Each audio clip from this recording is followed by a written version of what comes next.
Assalamualaikum warahmatullahi wabarakatuh. Selamat pagi semuanya. Di sini kita akan mewawancarai salah satu pabrik yang ada di Kekale.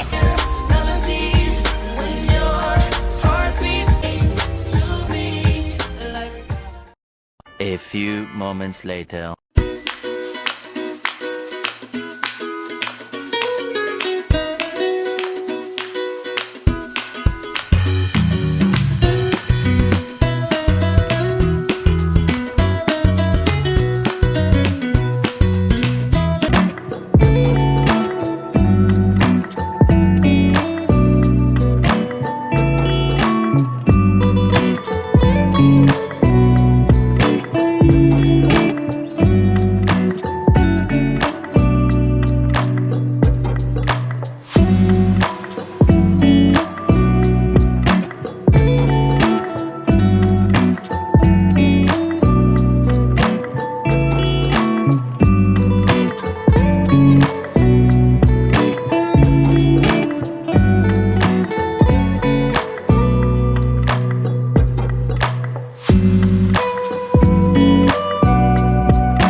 Mewawancarai pembuatan tahu dan memvideokan. Sekarang kita akan mewawancarai salah satu ownernya. Let's go. Let's go.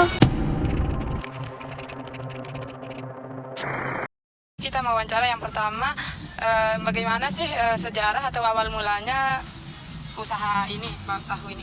Jadi kalau untuk sejarahnya sama awal mulanya itu dia tuh berawal dari, ini bisa dibilang usaha turun menurun ya, dari keluarga yang sebelumnya. Nah jadi itu awal mulanya. Terus untuk sejarahnya mungkin pabrik tahu ini dia tuh dari tahun 1998 lah kurang lebih ya, tahun segitu ya. Itu kurang tahu juga sih pastinya kapan, soalnya waktu itu dikasih tahu sama ibu sih. Jadi informasinya kayak dari ini beda-beda gitu, mungkin sekitaran tahun itu sih. Nah terus apa namanya?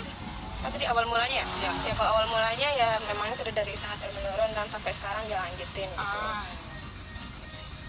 Terus kalau apa sih motivasi atau tujuan dibentuknya usaha ini? Mungkin motivasinya itu karena tahu kan termasuk salah satu bahan pangan kita ya. Nah jadi itu kan kayak kebutuhan sehari-hari orang-orang, dan juga tahu ini kan juga banyak diminati dari berbagai kalangan, dari anak kecil, orang tua, dewasa gitu kan. Jadi rata-rata tuh meminati tahu ini. Itu sih. Terus ada nggak resiko yang pernah diambil atau dipertimbangin selama menjalankan usaha ini? Ada. Itu paling resiko dalam misalnya bahan pangannya. Salah satu kan bahan pangan pokoknya kok di sini tuh tahu kedelai kan. Nah yang mana kedelai ini biasa kita tuh dulu tuh kita ada kedelai lokal, tapi sekarang karena petani banyak yang gagal untuk tanam kedelainya, jadi kita sekarang itu impor kedelainya gitu. Nah, yang mana harganya ini otomatis lebih mahal kan? Nah jadi di situ mungkin kita ada sedikit resiko, akhirnya kita kayak menaikkan harga, tapi ini kayak kurang diterima gitu juga sama masyarakat gitu. Ya, yang mana juga kalau kedelai impor itu dia tuh sari-sarinya itu kayak kurang gitu daripada kedelai lokal. Kalau kedelai lokal dia itu lebih banyak sari-sarinya. Nah kalau di tahu ini dia tuh beda, kayak tempe kan sama-sama kan bahan pokoknya tuh kedelai. Nah, kalau di tahu itu kita tuh ngambilnya sari-sarinya. Nah sedangkan kalau di tempe ini dia tuh ngambilnya tuh bijinya tuh kan ya. Jadi itu kan kalau pakai kedelai impor mungkin bisa lebih menguntungkan, tapi kalau di kedelai mungkin agak sedikit mungkin risiko lah. Kalau untuk pemasaran atau strategi pemasaran supaya lebih dikenal atau dikenal sama masyarakat sini bagaimana? Karena di sini mungkin rata-rata ya mata pencarian orang itu sebagai pengusaha tahu tempe, terus juga mungkin bisa dilihat rata-rata itu banyak ya itu. Terus kalau untuk strateginya, apa tadi strategi? Ya, strategi pemasarannya. Kalau strategi pemasaran kita biasa dari dulu sudah ada yang kayak Udah tahu. Udah kenal banyak orang. ya Udah seperti emang tahu udah gitu dikenal ya. gitu karena Terus udah lama. jadi orang-orang yang mau menjual tahunya ke pasar, jadi dia tuh ngambil di kita gitu. Ah, Jadi iya. jadi kita ndak jual langsung ke pasarnya, tapi ada orang yang ngambil lagi di sini gitu. Nah nanti mereka yang jual di pasar-pasar yang ada di Lombok ini. Gitu. Entah itu yang ada di Lombok Timur, terus yang ada di Mataram juga. Oh, berarti nggak hanya di sekitar wilayah sini ya yang ambil, udah banyak di luar.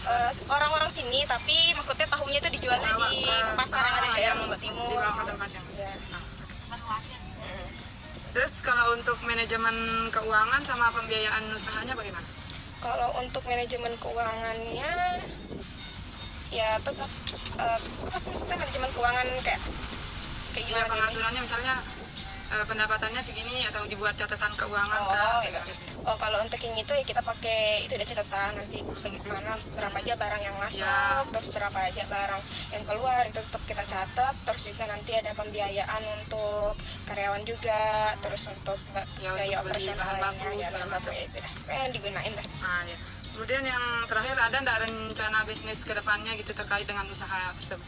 Mungkin untuk kedepannya bisa jadi ada, karena dilihat juga dari perkembangan zaman yang sekarang udah berbeda dari yang sebelumnya. Mungkin dulu orang tuh nggak ada kenal yang online kan, dulu cukup iya. belanjanya di pasar, jadi otomatis pasar itu kan rame gitu. Nah mungkin kalau kedepannya mungkin kita bisa ikutin perkembangan zaman kayak tentang jual beli online gitu. Sebenarnya kita sudah lakuin sih, memang udah ada beberapa, tapi mungkin itu masih kurang direncanakan gitu. Mungkin kedepannya mungkin bisa direncanakan lebih jelas dan detailnya terkait kedepannya itu gimana. Oke, terima kasih banyak Kak.